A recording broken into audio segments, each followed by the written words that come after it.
Bendito el Eterno, el uno y lo único, que no hay nada excepto Él. Bendito sea su santo nombre y shalom a todos. Estos primeros días de este año secular han sido días muy hermosos. Cuando muy temprano en la mañana me he asomado, pues el año me ha saludado con una cara bella. Tanta transparencia, ese reflejo de la luz en las hojas de los árboles, el canto de las aves.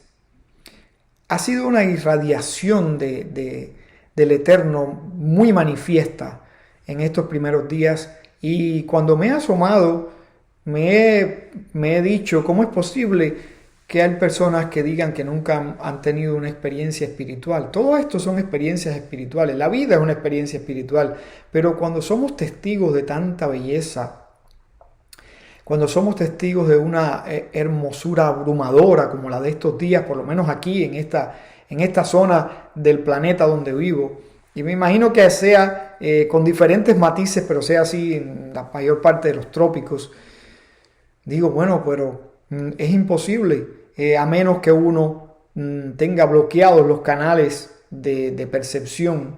Es imposible que uno no se dé cuenta de que está viviendo una experiencia espiritual. Eso es y tomen a bien esta palabra, es un augurio de días buenos en este año, que así lo permite el Eterno, de días buenos, de días hermosos para este año. Espero que sea así para este país, que espero que sea así para Israel y espero que sea así para toda la humanidad, así lo permita el cielo.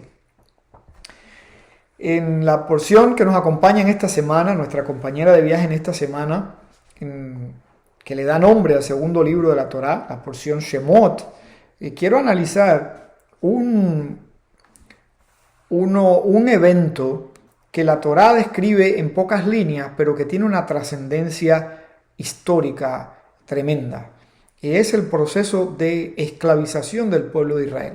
Y quiero llamar la atención de ustedes sobre este proceso, porque aunque está descrito, está muy sintetizado en la Torá, como dije, el alcance es extremadamente grande históricamente hablando.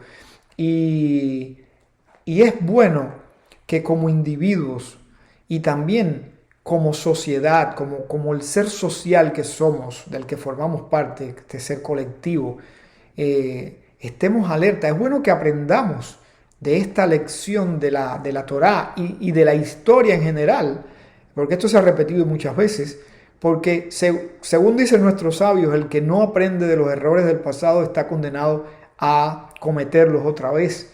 Entonces es bueno que como individuos y como parte de la sociedad en la que vivimos estemos alerta. Que estemos alerta, fíjense, abramos nuestros sentidos físicos y espirituales para percibir la experiencia espiritual de cada día a través de la hermosura de todo lo que nos rodea, a través de los eventos en los que estamos involucrados. Pero también para percibir el desarrollo, la evolución de la sociedad, para ver el rumbo que va tomando la vida en la sociedad donde vivimos. Muy importante, y que no nos sorprenda el resultado de los eventos, de los sucesos que están tomando parte en el mundo. Que no nos sorprenda a donde podemos llegar si seguimos un rumbo determinado. Como esto es tan importante, me gustaría leer, analizar brevemente estas líneas de la Torá y aconsejarles que aprendan a leer entre líneas. Que aprendan a leer entre líneas, no solamente en la Torá, que aprendan a leer entre líneas en todos los sucesos de la vida cotidiana, porque tenemos un reto.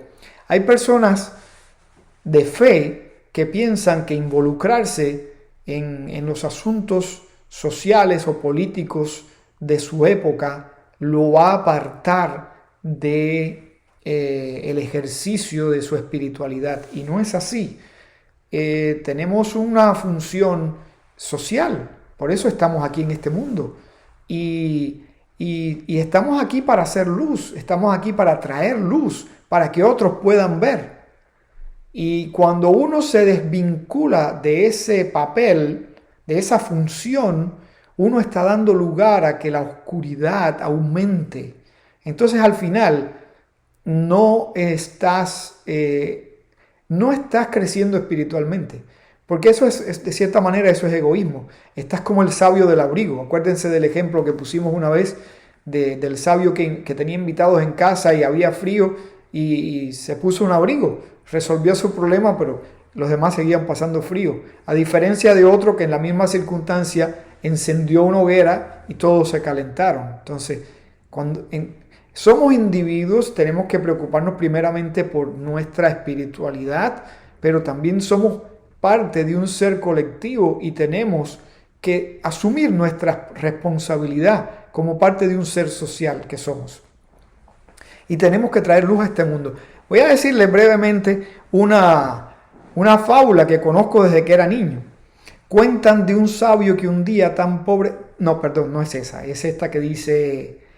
un ciego en Londres había tal que no diferenciaba los bultos con los que hablaba en el resplandor del día.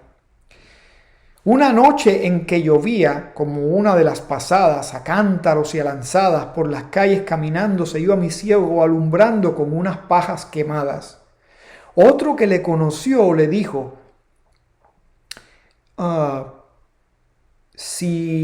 bueno, ahí se me olvidó cómo sigue el verso, pero la persona le dijo, si no os alumbráis, ¿para qué esa luz lleváis? Y el ciego le respondió, si no veo la luz yo, la ve el que viene y así no encuentra conmigo aquí, con que aquesta luz que ves, si no es para ver yo, es para que me vean a mí.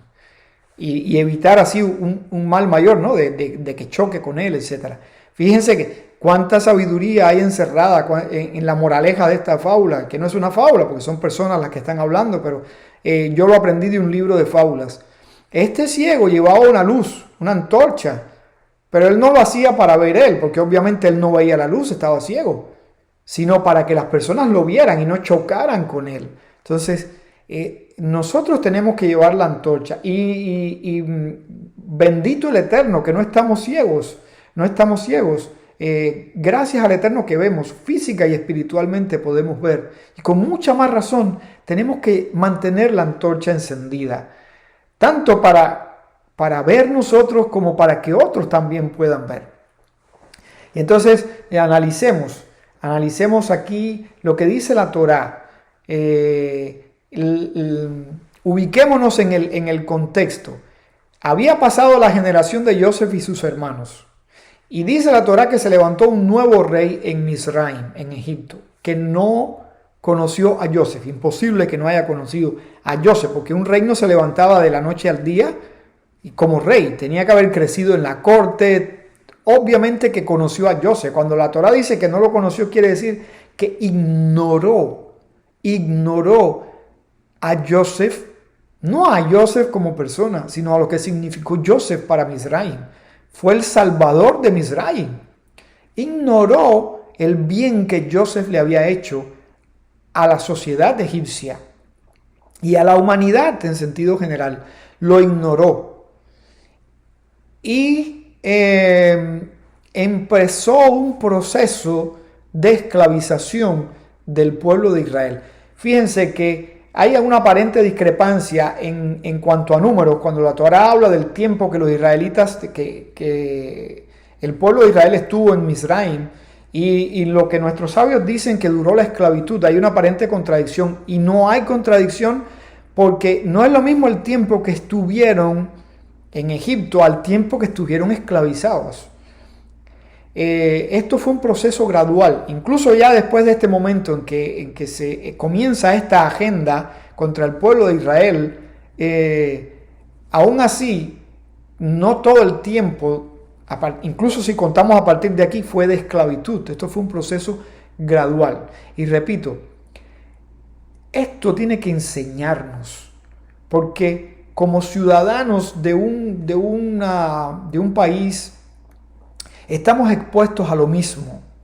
Estamos expuestos a lo mismo y tenemos que aprender a descubrir detrás de la cara del mal. Porque el mal, la mayoría de las veces, no viene, no hace un desafío abierto. No nos desafía así abiertamente y nos confronta con su verdadera intención. El mal muchas veces entra por lugares sutiles, por caminos bien camuflados. Es como lo aleno, es como una enfermedad que va entrando y tú no sabes que estás enfermo hasta que tienes síntomas, ¿verdad? Y a veces es demasiado tarde, Hashbe Shalom, pero a veces pasa así, que el cielo nos libre. Entonces así actúa el mal en la mayoría de las veces. Empieza camuflándose, viene disfrazado. Y una vez que ha penetrado, entonces se descubre y muestra su verdadera cara. Es lo que vemos aquí. Este rey y su corte, su gabinete, deciden algo y le venden la idea a los egipcios. ¿Cómo se la venden? Dice, seamos más que él. Aquí él se refiere al pueblo de Israel. No sea que se vuelva demasiado, o sea, que crezca numerosamente. Ya era una parte significativa de la sociedad egipcia, pero aquí él está diciendo que crezca aún más y en caso de ocurrir una guerra, se una también él a nuestros enemigos y libre guerra contra nosotros y suba de la tierra. Esta es la idea que le está vendiendo este nuevo rey y su gabinete a la población egipcia. Fíjense que desde aquí podemos aprender a leer entre líneas. Dice, no sea que crezca, se vuelva demasiado, o sea, demasiado para manejarlos. Ya está dando palabras claves, se vuelva demasiado. Y en caso de ocurrir una guerra, se una a nuestros enemigos y libre guerra contra nosotros y suba de la tierra. Y aquí está la verdadera intención, y suba de la tierra. Es decir, que los perdamos, que no nos podamos aprovechar de ellos.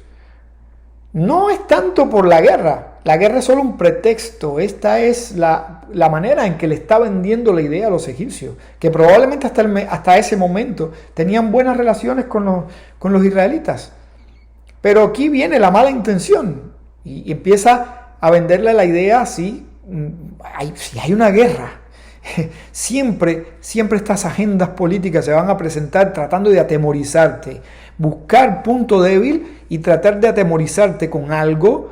Y una vez que han conquistado tu cerebro, entonces ya tú eres más fácil de manipular.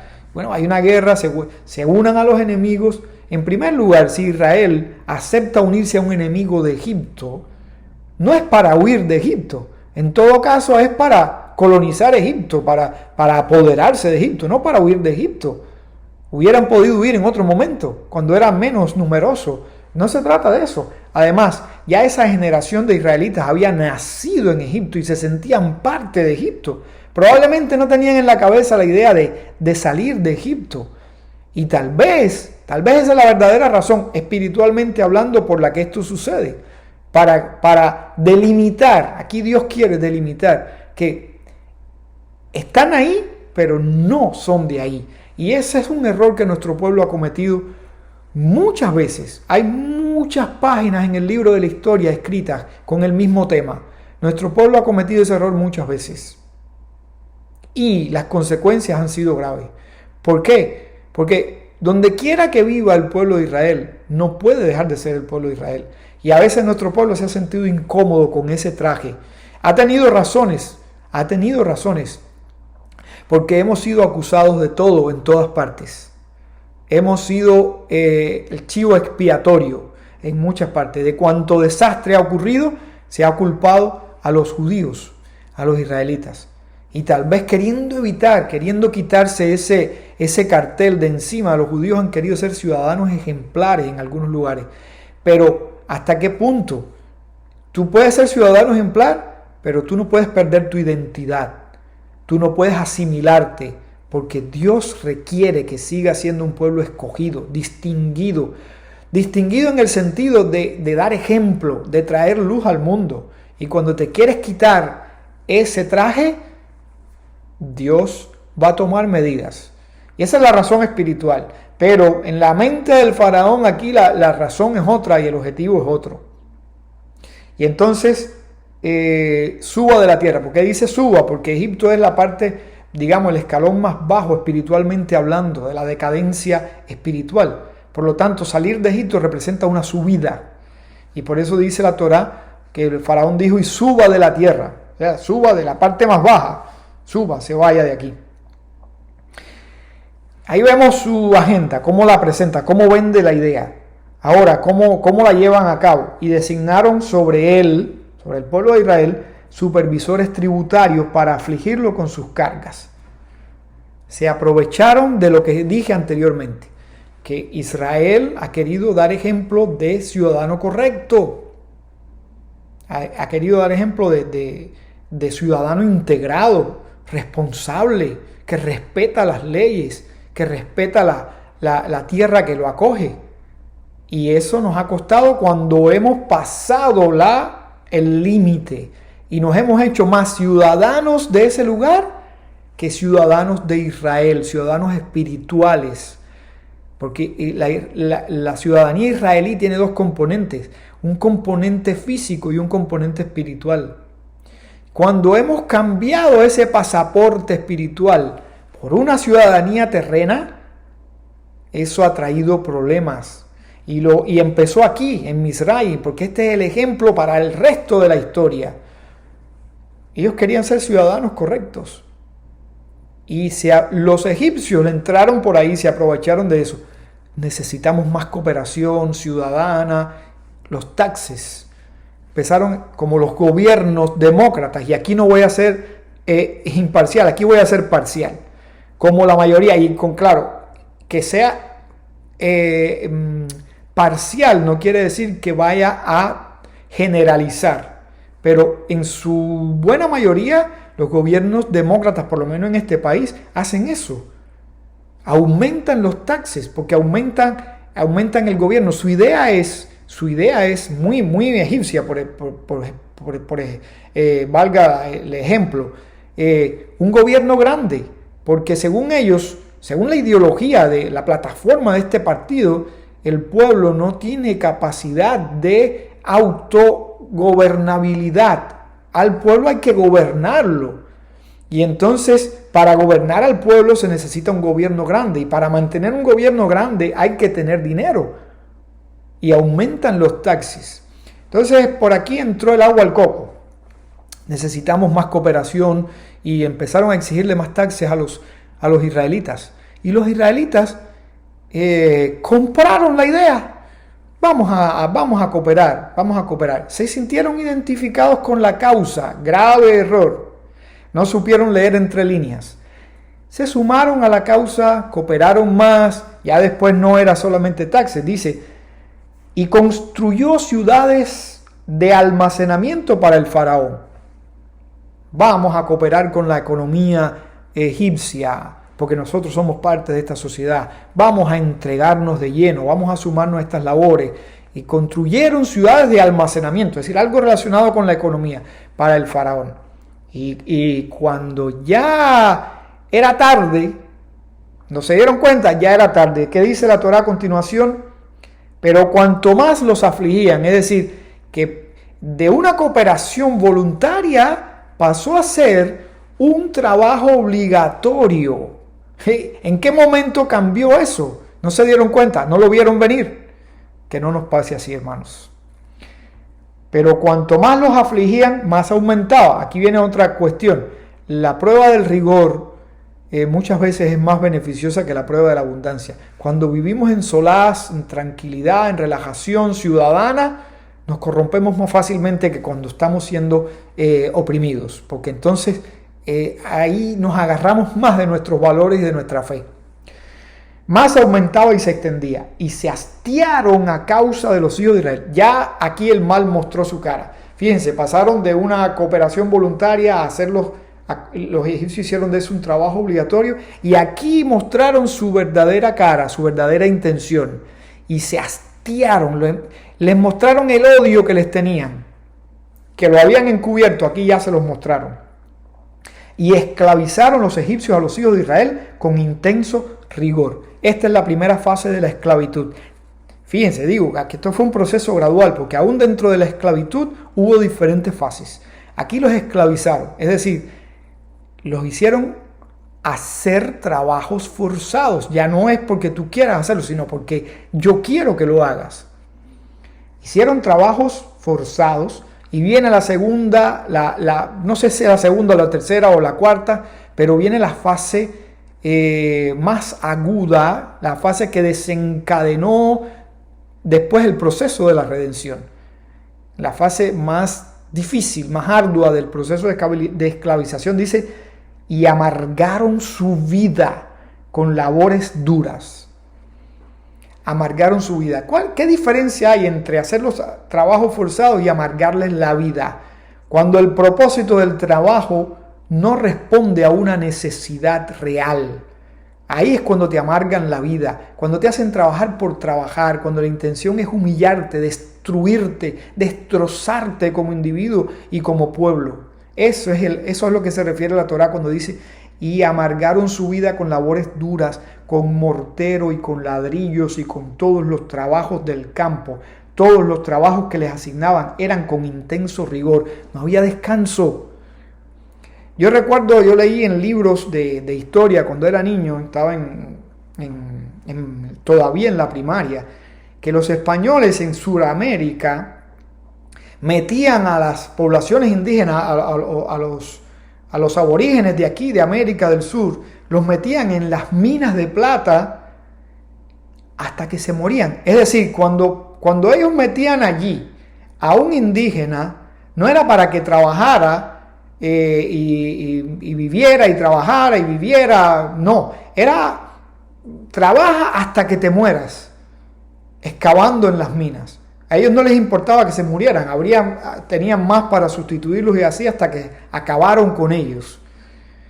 Y todavía eso tenía, desde el punto de vista económico, tenía un sentido, estaban sacando plata, pero aquí en caso de Israel, ya ahí no había un sentido práctico. No es lo mismo que yo le diga a una persona, y esto es un ejemplo, yo no pretendo nunca tener esclavo a nadie, no es lo mismo que yo le diga a un sirviente en la casa, friega los platos que están sucios, a que le diga friega los platos y que los platos estén limpios. No hay un propósito en ese trabajo que no sea otro que humillarte, que demostrarte que te odio y que te tengo haciendo las cosas por mi propia voluntad, que yo quiero que hagas eso. Y además dice con rigor, no les daban un respiro, Esta fue la fase más aguda de la esclavitud, pero allí no se llegó en un día, fue un proceso gradual. Y esa es la lección que tenemos que aprender en nuestros días. Tenemos que despertar. Hay personas que despiertan al menor ruido, hay personas que necesitan que se les sacuda para que despierten, y hay personas que no despiertan, que pasan de un sueño a otro, ¿no? Y nunca despiertan. Nosotros tenemos que tratar de despertar. Hemos visto en estos años que un buen número de personas ha despertado ante estas agendas que cada vez son más evidentes. Pero muchas personas todavía no han despertado y otras yo sé que no van a despertar nunca. Y repito, aquí no voy a ser imparcial, como en otros temas de los que hemos tratado, temas que tienen que ver con la escritura, etc. Aquí sí voy a ser parcial y si a alguien no le gusta, pues, discúlpemelo, pero es así como pienso. Los políticos, muchos políticos, de nuevo, no pretendo generalizar, muchos políticos están vendidos a una agenda destructiva, y esto no es teoría de la conspiración, no me traten de poner ese cartel nunca porque esto es algo que es obvio. Y no estoy hablando aquí de que si tienen alienígenas escondidos o de cultos satánicos o illuminatis, no. Estoy hablando de cosas muy evidentes. que están ahí, como mismo la hermosura del día está ahí para el que la quiera ver. Estas agendas están ahí para el que sencillamente sea capaz de abrir los ojos y verlo. Muchos políticos están vendidos a estas agendas. Los medios están vendidos a estas agendas. Y se están aprovechando de la gran mediocridad que se ha impuesto en el mundo, que es parte de la agenda. Hacer que la mayoría de las personas sean mediocres o menos que mediocres para poder manipularlos. Fíjense cómo los medios te presentan una noticia y te dicen que fulano, un personaje famoso, quien quiera que sea, un cantante, un actor, dijo tal cosa. Y mucha gente lo asumen como una verdad. Eso es mediocridad. El hecho de que alguien sea famoso no significa que esté bien informado, que esté alineado con los principios que compartimos, ni mucho menos. El hecho de que la prensa se haga eco de lo que dijo alguien no quiere decir que eso esté bien. Eso es mediocridad. Y se están aprovechando de eso. Fíjense cómo los medios hacen eco de ciertas cosas hasta el cansancio y otras que son más importantes las ignoran para que las olvidemos. Y repito, el que olvida la historia vuelve a cometer los mismos errores. Le ha pasado a nuestro pueblo y le ha pasado a todas las civilizaciones. No podemos ser víctimas de este proceso, que lo tenemos delante de nuestros ojos. No voy a poner ejemplos, a menos que alguien me los pida, pero no voy a poner ejemplos porque sería extender demasiado este comentario y sería también perder un poco la idea de la enseñanza de la Torá. Voy a dejarlo así de manera muy general. La Torá aquí nos ha dado un ejemplo clásico, un ejemplo contundente de cómo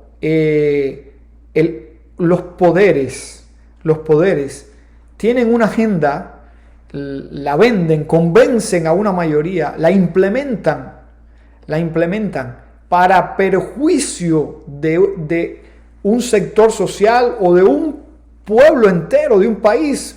Ahí vemos los dictadores en América y en otras partes del mundo, para perjuicio de un país.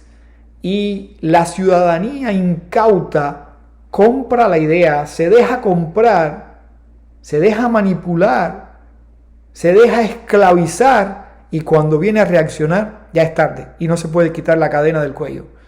Que no nos pase. Todavía hay lugares donde tenemos un poco de libertad. No la entreguemos. Recuerden que los políticos no son otra cosa que representantes nuestros. ¿Qué es un político? ¿Qué es un gobernante?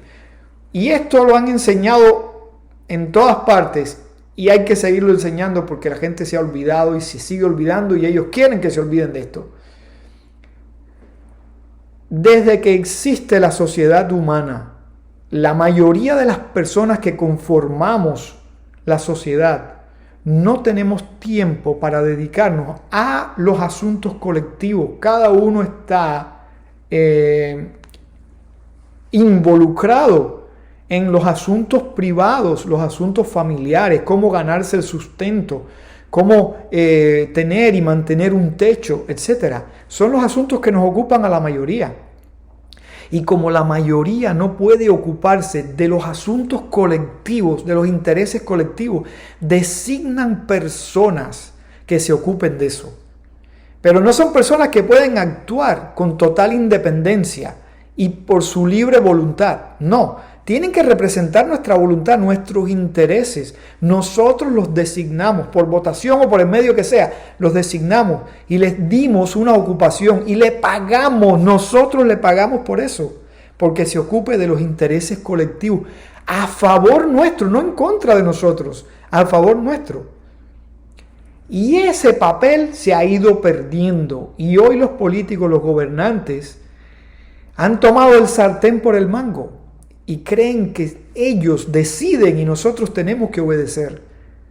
No es así. El poquito de resto del mango del sartén que todavía tenemos, no podemos soltarlo, porque el día que los soltemos se hunde el barco.